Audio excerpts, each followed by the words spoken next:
This is JTR, and I am recording a video, so obviously you can see. And I thought I will try to give these videos a try again. There is a couple of reasons, and this is probably going to take me a while to explain and get into, and if you've been following my blog and what I've been writing, you'd know that I've been through a lot in terms of privacy, trying to keep things private, get off the grid, so to speak. It's not the grid, it's more like, you know, the big tech companies out there try to really see if it's possible to go ahead and work without these companies. So, spoiler alert, of course I'm here and you see my face now, so it's kind of like the other way of privacy, right? But there's a good reason for that, and I also want to report that there is a way. You know, it's hard, we'll get to that, but there is a way to keep things private, or I should say there are ways. So this is an introductory video. I actually have my list here and I hope to go through several points. Okay, so what basically happened is that I was going private. I have coffee here. Cold brew, very good in summer days. I was going all private, and then I took a trip to upstate New York. And I was taking this with me, the phone. And I was already thinking, you know, this is going to be like my last attempt to see if I can work without Instagram. I was, again, into photography, into photos. If I can work without Instagram, if I can work without the Google camera application, basically what comes with stock Android, Google Photos for that matter. And I've been experimenting with this for, I think it's fair to say, a couple of years, so this is not like the first time I ever tried, but I decided to give it a try.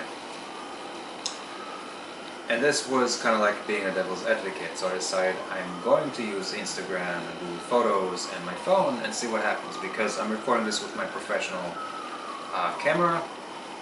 I went to that trip thinking I'm going to try Instagram and all Google Photos and all these things to see how the public side, you know, the friendly application side works, the same platform everyone uses.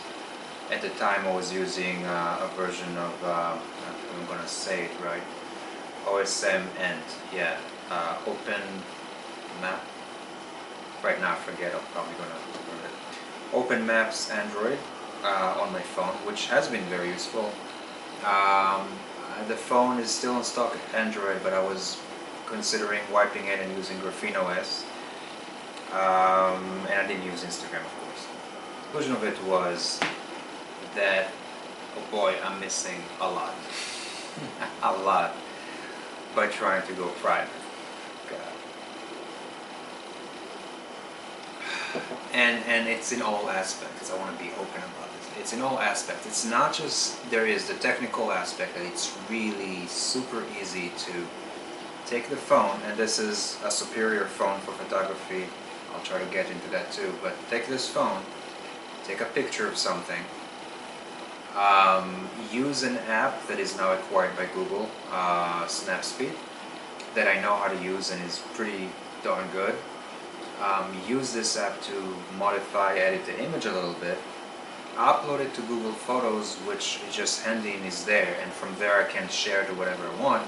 From there, go to Instagram and share that. So what I just described is a work process, right, of like how easy it is to take a phone, basically click, you don't even think about it because you can have everything uploaded automatically and sharing, and it's easy. That's what it is intended to do.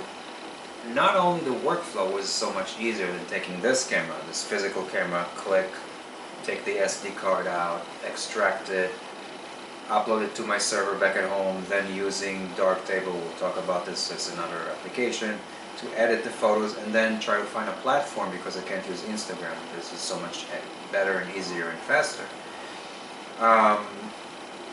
So it's not just the technical, I just touched this toward the end here, it's the exposure, right? I'm taking photos, I want people to view them. So there are like other places like PixelFed, for example, and there are, I'm sure, other many federated instances, programs, sorry, and there's other places where you can share your photos for free. But that's not touching the main issue, the main problem, and that's the people who will actually be exposed to these photos, right? So take PixelFed, for example, some server I found on Friends, I think somewhere. Yeah, you have it there, you share the link, how will anyone ever learn about? But you can't compare it to the exposure you'll get from Instagram. And that's the point where you try to go a little bit more public. And this year it's Instagram, tomorrow it's going to be, I don't know, it could be a different platform, there's Facebook. These things keep changing, and of course these companies are big tech and they're going to do whatever they can to capture more of your information, but the trade-off is you get this exposure. So two of these things are the main things that got me really realizing what I forgot. The conclusion of this was that I realized that by forcing myself to use the camera,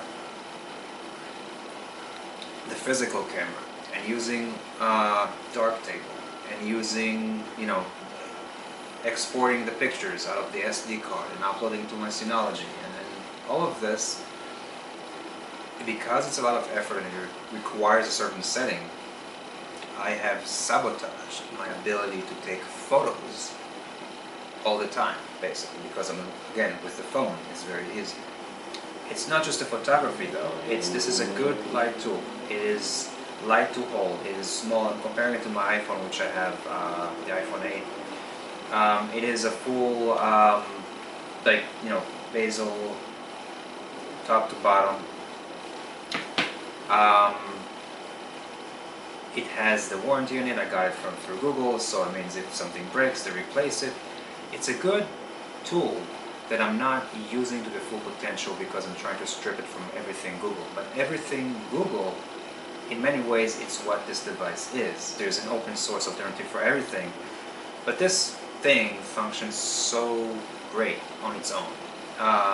And I'm just not using it. It's such a great phone, such a great device, and I'm basically throwing it away.